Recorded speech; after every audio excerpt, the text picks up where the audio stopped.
안녕하십니까, 이영조 변호사입니다. 오늘은 승소 확률을 높이기 위해선 어떻게 해야 되는지 살펴보겠습니다.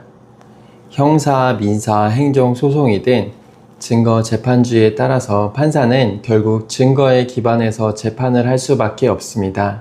내 말이 진실인데 증거가 없어서 판사를 설득하는 데 실패하면 패소 판결을 받게 됩니다. 판사는 양심에 따라 판단하는 것이 아니라 주어진 사실관계와 증거를 바탕으로 법리적으로 판단하기 때문입니다.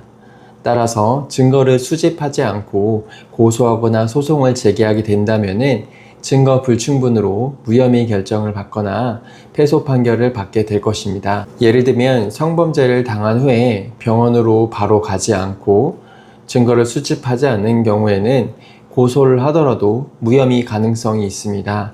따라서 분쟁을 시작하기 전에 증거를 수집하고 증거가 없으면은 상대방을 안심시켜서 증거를 수집하는 경우도 있습니다. 그러면 승소 확률을 높이는 증거에는 무엇이 있을까요?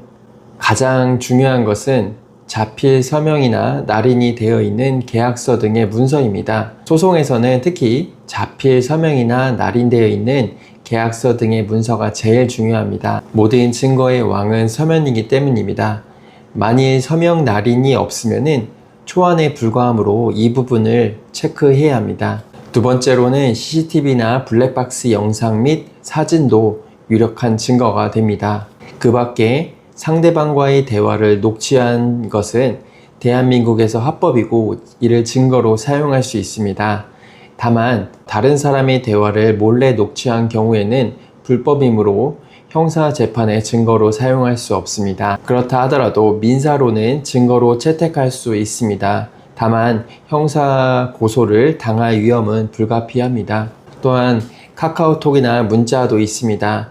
이 경우엔 삭제되는 경우도 많은데 포렌식으로 복구되는 경우도 있으니 살펴보시는 것이 좋습니다.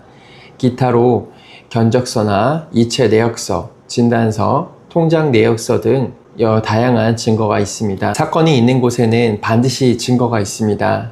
증거는 시간과 돈과 노력을 투입할수록 확보될 가능성이 높습니다.